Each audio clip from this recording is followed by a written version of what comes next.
দুপুর বা রাতের খাবারে এরকম যদি পাবদা মাছের একটা ঝাল হয়ে থাকে সর্ষে পোস্ত দিয়ে, তাহলে তো ভাতটাই খাওয়াটা জমে যায়। তো চলুন বন্ধুরা, আজকে বানিয়ে ফেলি পাবদা মাছের সর্ষে পোস্ত। দারুণ অসাধারণ রেসিপি। আমি বেশ বড় বড় সাইজের আব্বা আজকে পাবদা মাছগুলো এনেছিলেন, খুবই সুন্দর পাবদা মাছগুলো। আমি কি করব, সব কিছুই বাছাবাছি ছিল, আমি বেছে নিয়েছি মাছটা।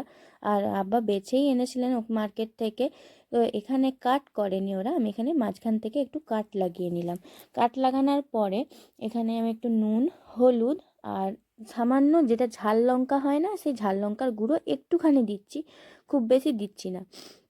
তো কী করব, এভাবে মাখিয়ে আচ্ছা করে ওদেরকে, যেমন কি বলে, ছাগল বলি হওয়ার সময় ভালো করে ওকে তেল মাখানো মালিশ করা হয় না, সেরকম টাইপের মালিশ করে নিয়েছে। ও তো বলি হয়েই গেছে, আর কিছু করার নেই। তো মাখানোর পরে আমি একটা মশলা করে নিচ্ছি।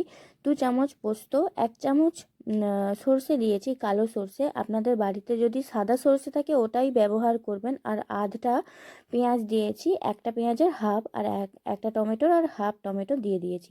সামান্য নুন দিয়েছিলাম, ওটা হয়তো দেখাতে ভুলে গেছি।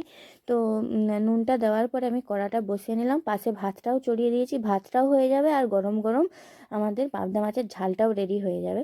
তো মাছটাকে হালকা হাতে ভাজবেন, খুব মানে তাড়াহুড়োতে ভাজা চলবে না। যেমন রুই কাতলা মাছ ভাজা হয় তাড়াহুড়োতে, সেরকম না ভেজে হালকা হাতে ভাজতে হবে, কারণ না হলে মাছগুলো ভেঙে যেতে পারে। খুবই সাবধানে। পাঁচ ফোড়ন দিয়ে দেওয়ার পরে ওই মাছের তেলেই আমি আজকে মাছ রান্না করব।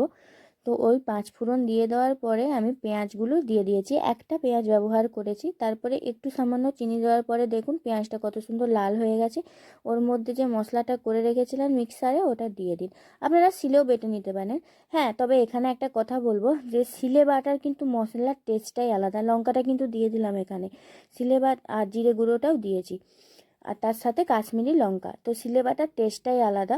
আমরা এখন ইয়াং জেনারেশান ওটা আর করি না, কারণ আমাদের সময়টা বাঁচানোর চেষ্টা করি, তার জন্য আমরা মিক্সিতে ব্যবহার করি। তবে পোস্তুর যে শিলে বাটার টেস্ট অসাধারণ হয়, ওটা আমি নিজে খেয়াল করে দেখেছি, যখন আমি আগে শিলে রান্না করতাম।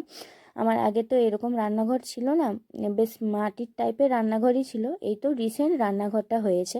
তো কি করলাম, আমার সব কিছু হয়ে গেছে। আর খুব ডুবো জল দেবেন না এখানে, বেশ লবদা লবদা জলটা মাখো মাখো রাখতে হবে। তারপরে কি ধনেপাতা ছড়িয়ে ঢাকা দিয়ে 2 মিনিট হতে দিয়েছি। তারপরে আবার তার উপরে ধনেপাতা ছড়িয়ে দিয়েছি। আর এখানে আমি মাছটা আস্তে আস্তে করে পরিবেশন করে নিলাম। চলুন তাহলে ভাতের সাথে এভাবে যদি পাবদা মাছ বানিয়ে ফেলুন। তবে পাবদা মাছ না, আপনি এইরকম এই মশলা দিয়ে যে কোনো মাছই রান্না করতে পারেন, সেটা চিংড়ি মাছও হতে পারে কিংবা কোনো পোনা মাছও হতে পারে। যে মাছই চাইবেন সেই মাছই করতে পারবেন, শুধু মশলাটা একই একই থাকবে, মাছটা চেঞ্জ হয়ে যাবে। তো আসছি আরও একটি ভিডিও নিয়ে। ভিডিওটি ভালো থাকলে অবশ্যই লাইক করবেন, সাবস্ক্রাইব করতে ভুলবেন না যদি চ্যানেলে নতুন হয়ে থাকেন। আর কমেন্টে জানাবেন কেমন হয়েছিল আমার মাছ রান্নাটা, আর আপনারা মাছ রান্নাটা করেছিলেন কি না, দুটোই। তো চলুন আবার আসবো আরও একটি ভিডিও নিয়ে, তার জন্য টাটা, বাই বাই।